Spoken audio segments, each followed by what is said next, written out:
Por favor, permanece sentado con el cinturón de seguridad abrochado hasta que la señal de cinturones se apague.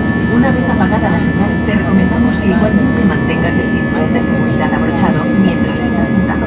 Te recordamos que está estrictamente prohibido fumar tanto cigarrillos tradicionales como electrónicos a bordo del avión, incluso en los lavabos, que disponen de detectores de humo. No olvides que los dispositivos electrónicos deberán permanecer en modo avión o desconectados durante todo el vuelo. Cuando la señal de cinturones se apague, podrás utilizar los dispositivos de mayor tamaño, eso sí, siempre sin conectividad.